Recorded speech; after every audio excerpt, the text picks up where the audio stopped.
Thanks very much for staying with us. Time now for Eye on Africa with me, Georgia Calvin-Smith. Tonight, several children are killed as al-Shabaab militants attack yet another target in Kenya. The Somali group is responsible for the deaths of victims who passed away as police clashed with militants in Garissa County.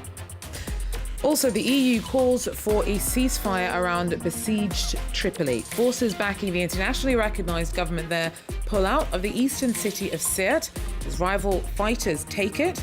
Conflict in the country is deepening. And Senegal's Sadio Mane is crowned Africa's Player of the Year as footballing legends from around the continent attend the Confederation of African Football's glitzy awards show in Egypt. But first, 4 children were killed in the crossfire between police and Somali al-Shabaab extremists in Kenya on Tuesday. The jihadist attackers targeted a telecoms mast in Garissa County in the east. It's the third deadly attack by al-Shabaab in Kenya this week. Lenny Ruvaga joins me now with more. Lenny, what else can you tell us about Tuesday's attack? Georgia, Happy New Year. Although on a sad note, indeed, the pre-dawn attack happened at around 2:30 a.m. according to officials here in Kenya. And Maulid Bilal is believed to be the ringleader of the al-Shabaab militants who staged this pre-dawn attack, where 4 civilians were killed, 3 of them believed to be children and 1 a school teacher. However, 2 militants were killed and 2 AK-47 rifles were recovered and 2 IEDs were recovered. Now, a multi-agency operation was launched immediately in search for the other 8 al-Shabaab militias who were believed had crossed the border, the Kenya-Somali border. So al-Shabaab, we've seen, has repeatedly targeted Kenya since the beginning of the year. Do you feel that we're seeing any more attacks than usual? Indeed, al-Shabaab has escalated the asymmetrical warfare on Kenya Defense Forces and the multi-agency forces that keep the country safe within and without. And they are targeting more often than not the military and police installations in an effort that has been ramped up. And it seems like al-Shabaab is more often now targeting the security forces in this asymmetrical warfare. And it's important to note that Maulid Bilal in this attack that happened at 2:30 a.m. was previously a madrasa teacher. So it's a testament to the fact that fundamentalism, in as much as it's nascent, when it rears its ugly head, it does strike in a deadly way. And remind us again, why al-Shabaab, a Somali group, is targeting Kenya with quite so much focus.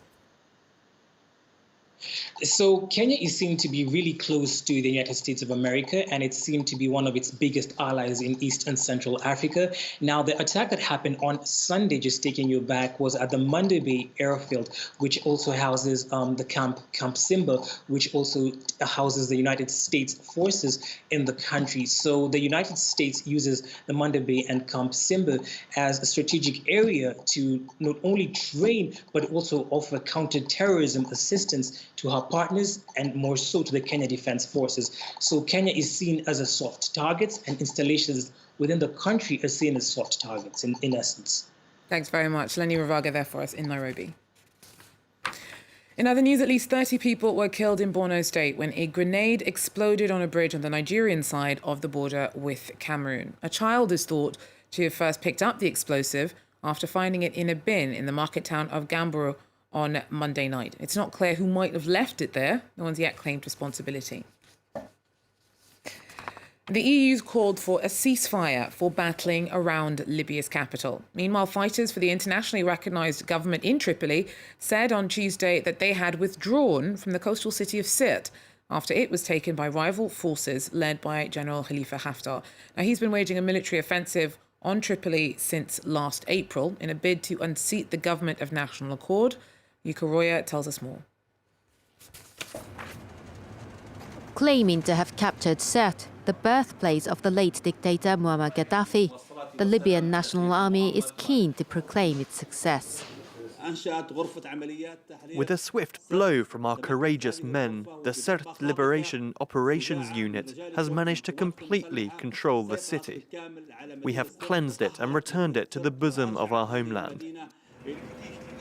If they could maintain control of Sirte, It would mark a major win for the LNA, led by General Khalifa Haftar, in their 9-month military campaign.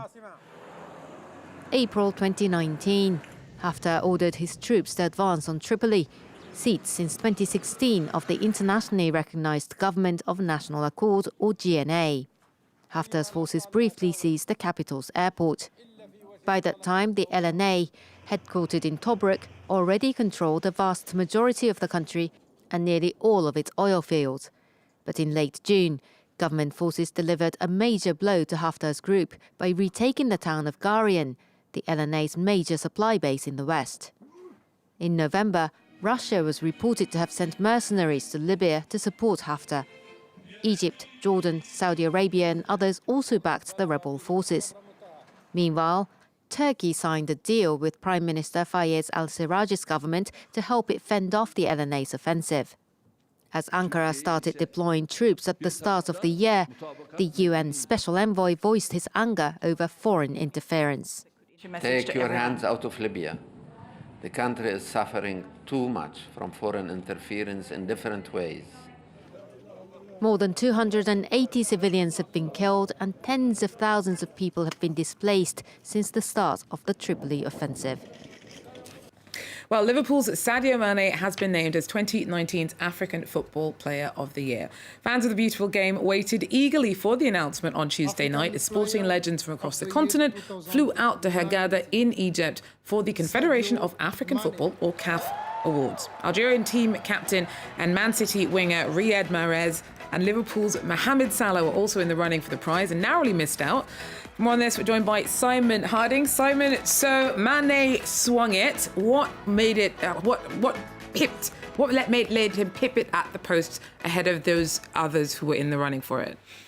There were two things, I think, Georgia, that really swung it in Mane's favour. The first is that he was undoubtedly the top performer consistently throughout the year of 2019, whether it be at the back end of last year and also at the start of this season up until Christmas, of course. And he also was one of the most decorated players of 2019. He won the Champions League with Liverpool, which is arguably the biggest prize in club competition football. And, of course, he was pitted against Riyad Mahrez and Mo Salah, as you mentioned. Salah, who won the same trophies that Sadio Mane did, but of course Sadio Mane was much more influential than Mo Salah, and it's kind of a reversal almost of their roles in the Liverpool team and on African football in general. Mo Salah, who won the awards for the last 2 years running, Sadio Mane came second, and now it's obviously switched around. Riyad Mahrez won the African Cup of Nations with Algeria, won the Premier League, but Sadio Mane was so pivotal in Liverpool's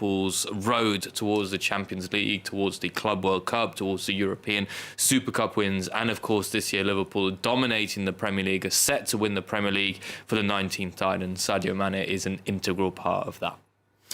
Beyond these awards, which obviously on the continent are followed really closely, how much of an impact would you say that African players play more generally on the international stage when it comes to football? It's starting to be massively important. I think just if you look at the teams they play for, you have Liverpool, who are at the top of the world. You have Manchester City, widely regarded as one of the top teams as well in the world. And it's also the fact that these players are very much in the public eye now with growing social media, with the fact that they're also match winners in the past, or at least in the past 10 years, perhaps since Didier Drogba, who was the last goal winner, goal scorer, played for Chelsea, of course. But you've had Yaya Toure in midfield. It's more of a discreet role. You've had some very good defenders, but you haven't really had these match winners. And Mohamed Salah, Sadio Mane and Riyad Mahrez have really got this X-factor quality which allows them to steal the show and steal the focus, and they've been able to do that on the biggest stage. So it is really, you can see them really coming to the forefront of world football. They've proven that they're the three best also in terms of where their nations have come in the competitions worldwide. Of course, Sadio Mane, Riyad Mahrez and Mohamed Salah all finished in the top 10 of the Ballon d'Or this year. So it just goes to show how important they've been and how well regarded they are by the international footballing community. Well, thanks very much, Simon, and congratulations to Mane from all of us at Eye on Africa. Well, the next round of negotiations regarding the Grand Ethiopian Renaissance Dam starts on Thursday. The project is set to become the largest hydropower plant on the continent. It has strained relations with Egypt, though, which is worried that its share of the Nile's waters could suffer. But Ethiopians, struggling with frequent power cuts at home, are hoping that the dam could be a game changer. Nicolas Chomat tells us more. The Grand Ethiopian Renaissance Dam is still under construction, but it's expected to begin producing energy by the end of this year. Talks are ongoing between Ethiopia, Egypt and Sudan. Cairo is worried Addis Ababa will fill the reservoir too quickly and thus reduce the water flow downstream. Egypt depends on the Nile for 90% of its irrigation and drinking water. Ethiopia says Cairo has nothing to worry about. Since this resource is a common resource, we have to reasonably and equitably utilize it. So there is no reason that the downstream countries should complain on it, because this is our resources also. Officials say it will ultimately provide 6,000 megawatts of electricity. In Ethiopia, manufacturers can't wait for the dam to be operational. When you have electrical, voltage fluctuations or power cuts, power ons, or when you're switching over from your main lines to your diesel generator, there is a few seconds of major voltage fluctuations on the machines, which spoil electrical spare parts, etc., and those need to be replaced. So there's a cost involved in that. Ethiopia says it's seeking universal electricity access by 2025. That might be ambitious, as currently more than half the population of 110 million lives without it. Well, that's it for Eye on Africa. Thanks very much for joining us. See you soon again. Take care.